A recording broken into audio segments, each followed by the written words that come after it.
எனக்கு கொஞ்சம் பயமாக இருக்குது, நர்வஸாக இருக்குது. அதான் சீக்கிரமாக மைக் வச்சிருவீங்க அப்படிங்களா மேம்? ஸோ இந்த இடத்துல என்னோட லீடர்ஸ்க்கு இந்த இடத்துல ரொம்ப பெரிய வணக்கத்தை தெரிவிச்சுக்கிறேன். ஏன்னா ரொம்ப நேரமாக நான் பிபிசியும் பார்க்குறேன், என்னை வழிநடத்துக்க சிடிஸும் பார்க்குறேன், எல்லா ப்ரோக்ராம்லையும் இந்த கோல் ஷூட் போட்டு வந்திருக்காங்க. ஸோ அதோட கஷ்டம் இப்போ தான் எனக்கு புரியுது. ரொம்ப வேறுமையாக இருக்குது, என்னால் அது போட்டு நிற்கவே முடியல. ஆனால் நம்ம பிபிஎஸ் நம்மளோட சிடிஸ் எவ்வளோ கஷ்டப்படுறாங்க இப்போ தான் எனக்கு புரியுது. ஸோ அடுத்த கட்டம் நாங்களும் இப்படி கஷ்டப்படணும்னு சொல்லி எனக்கு இந்த கோல் ஷூட்லாம் கொடுத்துருக்காங்க. ஆனால் இது போடும்போது எனக்கு கொஞ்சம் கௌரவமாக இருக்குது. அப்பா அம்மா இதை பார்த்தா ரொம்ப சந்தோஷப்படுவாங்க, அதுக்கு வேண்டி நான் இதை போட்டிருக்கேன். ஸோ ஒரு கூலி தொழிலாளி பையன் தான் பிறந்த நான் ஒரு கேரளாவில் ஒரு 400 ரூபா சம்பளத்துக்கு வேண்டி கஷ்டப்பட்டுக்கிட்டு இருக்கோம். இந்த இடத்துல எனக்கு கோல் ஷூட்லாம் கொடுத்து ஈடின்ற ஒரு பட்டம் கொடுத்து சம்பாதிக்க வச்சு எனக்கு அழகான ஒரு குடும்பத்தை எத்தனை பேர் அமைச்சு கொடுத்த என்னோட சீரீஸ்க்கு பிபி சாருக்கும் இந்த இடத்துல பெரிய வணக்கத்தை தெரிவிச்சுட்டேன். ஸோ இந்த இடத்துல ஒரு கருத்து மட்டும் சொல்லிக்கிறேன்.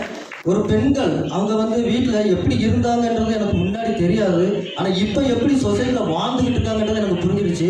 ஸோ இங்கே நிறைய பேர் லேடிஸ் தான் இருக்கீங்க. என்னோட டீமை பார்த்தீங்கன்னா கேரளாவில் எல்லாருமே லேடிஸ் தான். ஸோ தனியாக எங்கேயும் போக முடியல, ரொம்ப கஷ்டமாக இருந்தது. ஏன்னா நான் வீடு வரைக்கும் எனக்கு ஜெயிக்கணும் சாதிக்கணும்னு நிறைய வெறி இருந்தது. ஆனால் என்னோட லீடர்ஸை கூப்பிட்டு போகும்போது சொல்கிறவங்க நிறைய பேர் சொல்லுவாங்க இல்லைங்களா? ஸோ அங்கே போடுறான், அவன் 2 பேரை தள்ளிட்டு போகிறான், அங்கே போடுறான், 3 பேரை தள்ளிட்டு போகிறான்.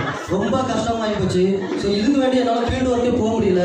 அப்போ தான் ஒரு முடிவு எடுத்தேன், பிஓ மீட்டிங் ஏன் நான் வைக்கக்கூடாது அப்படின்னு சொல்லி ஆஃபீஸே இல்லாட்டினாலும் அந்த இடத்துல நான் ஆஃபீஸை உருவாக்கினேன். 500 ரூபா வாடகை, நானாக ரூம் எடுத்தேன், நானாக எல்லாமே ரெடி பண்ணிட்டோம். ஸோ இதுக்கெல்லாம் எனக்கு ஒத்துழைப்பாக இருந்தேன். என்னோட லைஃப்பில் இந்த இடத்துல நான் நன்றி சொல்லிக்கிறேன்.